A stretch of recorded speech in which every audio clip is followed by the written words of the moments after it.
सभी का इस वीडियो के अंदर आपका स्वागत है और वीडियो को लाइक कीजिए, सब्सक्राइब कीजिए। आप इसके बारे में आज ऑप्टिकल फाइबर के बारे में समझते हैं। ये एक बहुत ही इम्पोर्टेंट टॉपिक है। इस टॉपिक के द्वारा आरटीओ एग्ज़ाम में इसमें अक्सर इसके क्वेश्चन पूछे जाते हैं। ऑप्टिकल फाइबर बहुत ही इम्पोर्टेंट चैप्टर है। इसके बारे में हमने लास्ट वीडियो में जाना कि ऑप्टिकल फाइबर क्या होता है, TIR क्या होता है, टोटल इंटरनल रिफ्लेक्शन। यदि इस वीडियो को नहीं देखिए तो पहले उस वीडियो को देखिए, उसके बाद इस वीडियो को देखिए, आपके अच्छी तरीके से समझ आएगा। तक लीजिए, हम ऑप्टिकल फाइबर को हिंदी में बोलते हैं प्रकाश तंतु, प्रकाशिक तंतु। ऑप्टिकल फाइबर मैंने आपको बताया कि optical fibre total internal reflection पर के सिद्धांत पर कार्य करता है। इसके बारे में अब थोड़ा बहुत और जान लेते हैं क्या है optical fibre. Optical fibre is a technology that use glass, plastic, thread and fibre to transmit data.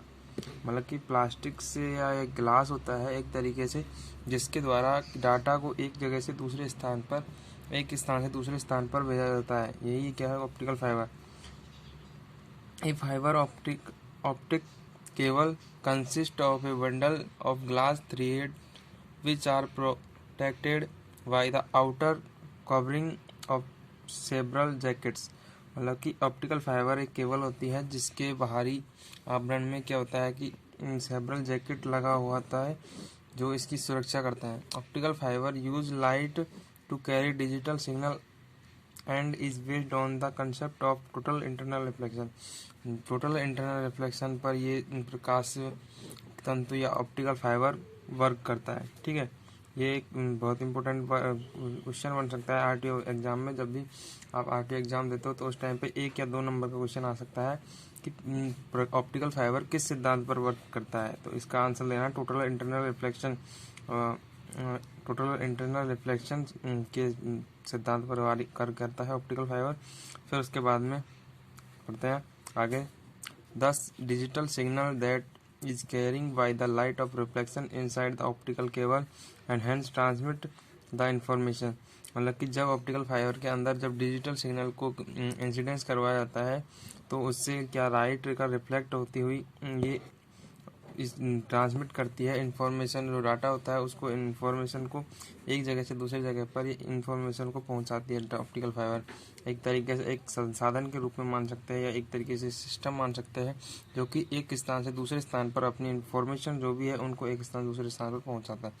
उसके बाद देखो, for a particular case of optical fibre whose core is made a glass which is bounded by a plastic cladding, the critical angle is 82। Critical angle की value क्या होता है कि critical angle ज़्यादातर मानता है कि 90 डिग्री से अब 90 डिग्री से जो ज़्यादा एंगल होता है वही होता है क्रिटिकल एंगल। तो यहाँ पे देखो, यदि थीटा की वैल्यू 82 डिग्री एंगल है तो उससे यदि 90 थीटा सी की वैल्यू ज़्यादा हो जाती है, ये एक पर्टिकुलर मान लेते हैं कि क्रिटिकल एंगल या 82 या 90 के बराबर होना चाहिए।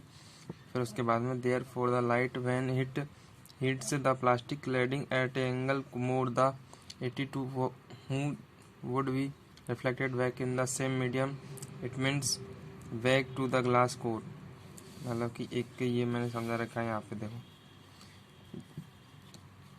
एक मान लेते हैं एक ये पूरा ये एक पाइप है, ठीक है, ये एक पाइप है, एक ये पूरा पाइप। तो इसके अंदर देखो ये पूरा एक, इसको यदि हम ऐसे ड्रॉ कर दें,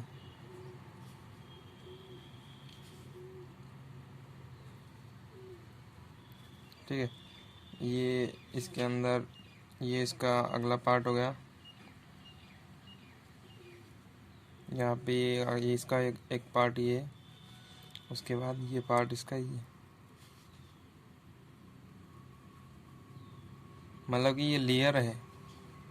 तो एक तरीके से जैसे अपन लेयर को खोलते हैं, इसको खोल के बता रखा है मैंने यहाँ पे। तो जिसके अंदर जो अंदर ही वाला पार्ट है ये वाला, जो कि इस ऑप्टिकल फाइबर के अंदर जो ये ऐसे साइज में बड़ा दिखा रखा है, लेकिन ऑप्टिकल फाइबर की इतनी ज़्यादा साइज नहीं होती। और देखो जो ये बाहर जो आवरण होता है उसे आउटर जैकेट बोलते हैं। और जो अंदर का जो सबसे प्लास्टिक का या ये क्रिस्टल का बना होता है, ये सबसे इसके द्वारा ही रे को मतलब कि इस तरीके से इंसिडेंस करवाया जाता है रे को, कि ये रे इस से होते हुए जहाँ पे ये लास्ट पॉइंट है इधर से होकर ये निकल जाए। तो यही क्या है, ऑप्टिकल फाइबर। इस पार्ट को बोलते हैं कोर। इसके ऊपर जो बाहरी आवरण चढ़ा हुआ होता है इसकी सुरक्षा करता है, उस क्लैडिंग होता है। फिर उसके बाद उस क्लैडिंग के ऊपर भी एक और कोटिंग की जाती है, जैसे सिलिकॉन कोटिंग की जाती है। उसके बाद इसे बोलते हैं जैकेट बोलते हैं। और उसके बाद में उस बफर जैकेट किया जाता है। बफर जैकेट के बाद स्ट्रेंथ मैटर का आउटर जो जैकेट मतलब कि एक बहुत ही सुरक्षा के रूप में इसका सिग्नल को भेजा जाता है, जिससे कि इसमें कोई भी यदि कोई भी साधन या कोई भी चीज़ चढ़ जाए तो उससे इस कोर के अंदर कोई भी हानि ना आए। तो इसके दो पार्ट होते हैं। इसके अंदर एक मेन चीज़ होती है कोर और क्लैडिंग, ठीक है। इसके बाद में इस चीज़ को अब हम समझ लेते हैं कोर क्या चीज़ होती है और क्लैडिंग क्या होती है। ये एक बहुत ही इंपॉर्टेंट रोल निभाती है ऑप्टिकल फाइबर के अंदर, कोर और क्लैडिंग। इसके बाद कोर के बारे में समझ लेते हैं कोर क्या चीज़ है। Core is a inner most part of optical fiber, basically made of glass or plastic, and the diameter of is 80 micrometer, 80 micrometer and 100 meter, so micrometer signal transmit perform in core. Core के अंदर क्या होता है कि signal को transfer किया जाता है। इससे अंदर से होते मैंने बताया कि इससे इनकी कोई भी सिग्नल होता है इसको इस पार्ट तक, जैसे कि यहाँ पे कोई इनफाइनाइट पार्ट है तो इस तक इसको यहाँ से यहाँ तक डिजिटल सिग्नल है उनको पहुँचाने के लिए इसमें कोर के अंदर इंसिडेंस करवाया जाता है। और कोर ये क्या होता है कि ये ऑप्टिकल फाइबर का इनर पार्ट आता है, इनर मोस्ट पार्ट होता है। इस बेसिकली इज मेड ऑफ, इसकी निर्माण कैसे किया जाता है, इसका निर्माण ग्लास और प्लास्टिक या प्लास्टिक से या ग्लास की प्लेट से, ग्लास की पतली प्लेट होती है उससे बना जाता है। और फिर डायमीटर, इसकी डायमीटर जो यहाँ पे मतलब डायमीटर मतलब क्या होता है, एक तरीके से ये पॉइंट है तो इससे इसकी दूरी कितनी है इसे बोलते हैं डायमीटर। एक वक्र बन जाता है, जैसे कि ये एक कोर मान लेते हैं, ये कोर है। तो इसके अंदर जो यहाँ से और यहाँ तक की जो जैसे ये एक सर्कल बन गया तो सर्कल में जो यहाँ वैल्यू होती है उसे क्या बोलते हैं रेडियस। और यदि इसका दुगना हो जाता है ये यहाँ तक, ये हो गया इसका डायमीटर। तो यहाँ पे हम समझ सकते हैं कि डायमीटर क्या होता है, कि इसका डायमीटर हमको एग्जाम में पूछा सकता है एक नंबर का, कि ज़्यादातर मैक्सिमम ऑप्टिकल फाइबर जो भी बनी होती है तो उनका डायमीटर कितना होता है। तो हमें याद रख लेना है 80 माइक्रो एमीटर से 100 एमीटर।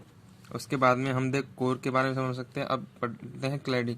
क्लैडिंग क्या चीज़ है, इसमें तीन चीज़ सबसे मोस्ट है, कोर, क्लैडिंग और जैकेट। जैकेट क्या कार्य करता है, इसकी क्या सुरक्षा का कार्य। इसके अंदर ऑप्टिकल फाइबर के अंदर सबसे इम्पोर्टेंट पार्ट होता है कोर और क्लैडिंग। क्लैडिंग क्या होता है इसके बारे में समझ लेते हैं। हमने कोर के बारे में समझ लिया, क्लैडिंग क्या चीज़ है।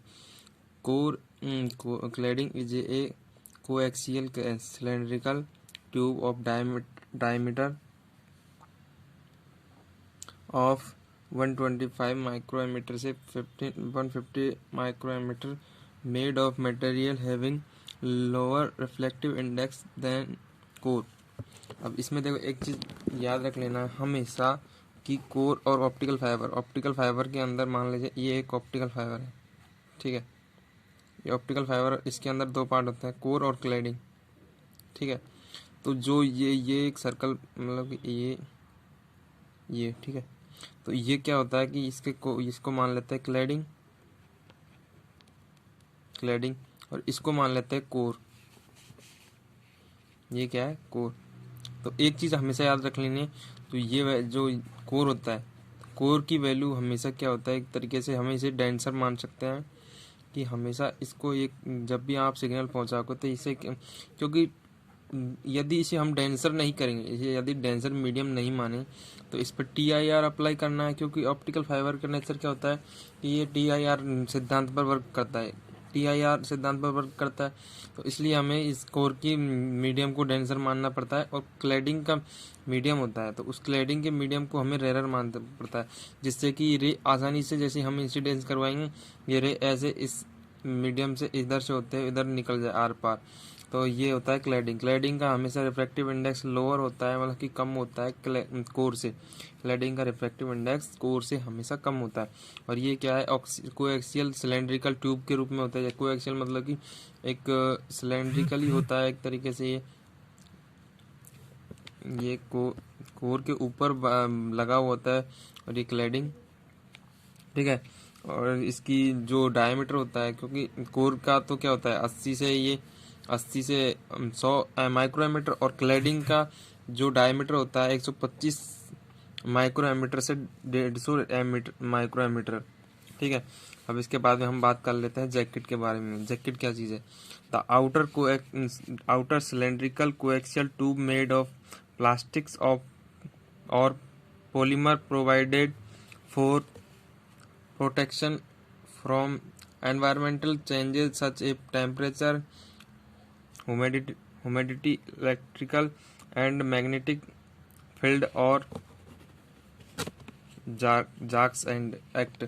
एक तरीके से मान सकते हैं जैकेट का यूज क्या होता है। जैकेट ये है कि जो बाहरी एनवायरमेंटल जो भी एक तरीके से कि आउटर एक सुरक्षा कवच के रूप में मान सकते हैं। ये क्या होता है कि सुरक्षा कवच है।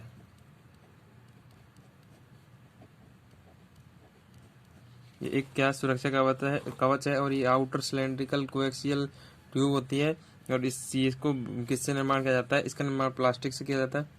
प्लास्टिक और पॉलीमर जो बहुलक होते हैं उसमें चीज होते हैं संश्लेषित, पॉलीमर बोलते हैं इसको, पॉलीमर में हिंदी बोलते हैं बहुलक पॉलीमर को।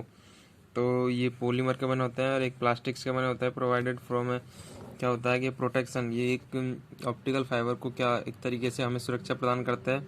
और ये एनवायरमेंटल चेंजेस, एनवायरमेंटल में पर्यावरण में जो भी चेंजेस होता है, जैसे टेम्परेचर में चेंजेस होता है, ह्यूमिडिटी में चेंजेस होता है, इलेक्ट्रिकल एंड मैग्नेटिक फील्ड में चेंजेस होता है, तो उससे क्या है कि ये जैकेट एक तरीके से इनको सुरक्षा प्रदान करता है। फिर उसके बाद में हम पढ़ लेते हैं वर्किंग एंड प्रिंसिपल, कि जो ऑप्टिकल फाइबर है उसका वर्किंग क्या है और इसका प्रिंसिपल क्या है, ठीक है। तो when a light ray in incidence at one end to core of fibre because of the small radius of optic fibre, light ray going into the core marked an angle greater than the critical angle and total internal reflection take place and light will be reflected back into the core and so light ray repeated। इसके working, optical fibre के working क्या होती है, जो आपको एक ये अगर एग्जाम में आ जाता है इस तरीके से लिखना है। अब इसके बारे में हम समझ लेते हैं क्या है एक